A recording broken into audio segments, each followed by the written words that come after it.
আকর্ষণ করছি এবং আমি আমার দল বিএনপি বিএনপির প্রতিও জানাচ্ছি আপনারা এটির এটির দিকে খেয়াল রাখেন। এই প্রতিবাদেরা যে আমাদের ক্ষতি করতেছে এদিকে খেয়াল রাখেন। আর আমি জাতীয়তাবাদী দল বিএনপিকে আরো ধন্যবাদ জানাচ্ছি যে আমার দল একজন যোগ্য এবং সৎ এবং এবং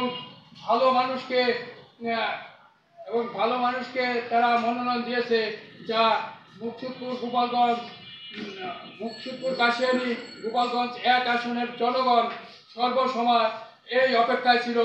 এবং জনাব মোহাম্মদ সেলিমুজ্জামান সেলিম ভাই তিনি সব সময় জনগণের সাথে ছিলেন, ওই দূর সময়ও জনগণের সাথে ছিলেন, সব সময় জনগণের সাথে ছিলেন, সাথে আছেন। তিনি এমন একজন ব্যক্তি, তেনার কাছে কারো মারফতে যেতে হয় না। একজন ভিক্ষুক হলেও, একজন কৃষক হলেও তার কাছে সরাসরি তার সাথে দেখা করতে পারে। সে কোনো দালাল বা সে কোনো মারফত পছন্দ করে না। সে সবার সাথে সে সরাসরি কথা বলে। তার বাড়িতে গেলে কোথাও কেউ কিছু কোনো বাধা বা কোনো জিজ্ঞাসাবাদ কিচ্ছু করা লাগে না, সরাসরি তার সাথে দেখা করতে পারে সাধারণ মানুষ। আচ্ছা, আমার একটা প্রশ্ন আছে যে আনোয়ার, দেলোয়ার, রুবেল এরা কি আপন 3 ভাই? আনোয়ার, দেলোয়ার, রুবেল এরা আপন 3 ভাই। এরা অমর আলী ফকির, এরা ফকির পরিবার। যেমন পূর্বেও একটা সংবাদ নিউজ হয়েছিল নাগরিক টিভিতে, একই গ্রামে, এবং নাগরিক টিভিতে একটা সংবাদ প্রচার হয়েছিল এই ফকির পরিবার যে নিজ জেলার মানুষ অনিরাপদ শেখ হাসিনার হাতে, নিজ জেলা গোপালগঞ্জের মানুষও অনিরাপদ শেখ হাসিনার হাতে। নাগরিক টিভিতে এটা প্রচার করছিলেন। হ্যাঁ, তাই সেই ফেসিবাদেরা কিছুদিন আমি বারবার বিভিন্ন প্রশাসন এবং সেনাবাহিনী নিয়ে অভিযান চালিয়ে তাদেরকে গ্রেফতার করতে পারি নাই। প্রশাসনের কিভাবে তারা।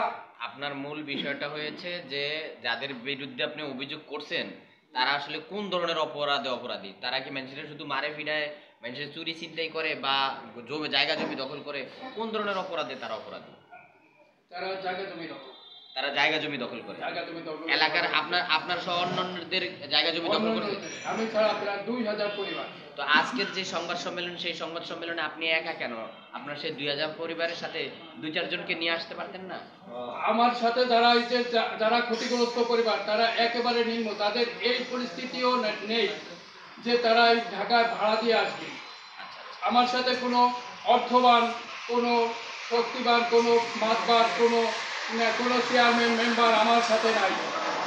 আমার সাথে আছে গরিব মানুষ।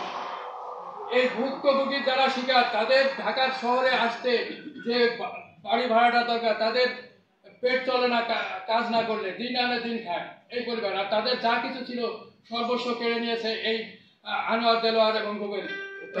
তাদের পক্ষে আপনি কাজ করছেন? আমিও নিজে আমিও ক্ষতিগ্রস্ত তাদের এই জুলুমবাজের শিকার। এবং আপনি এখন ন্যায় বিচার চাচ্ছেন?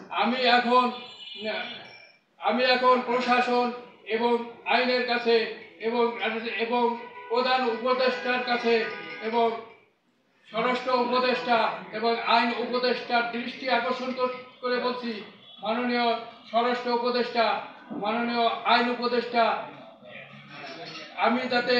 আমরা যাতে এই 2000-এর উপরে পরিবার এরা যাতে ন্যায় বিচার পায় এবং এই সন্ত্রাসীরা, এই ফেসিবাদেরা যাতে আইনের আওতায় আসে। আপনারা এদের আইনের আওতায় আনার ব্যবস্থা করুন।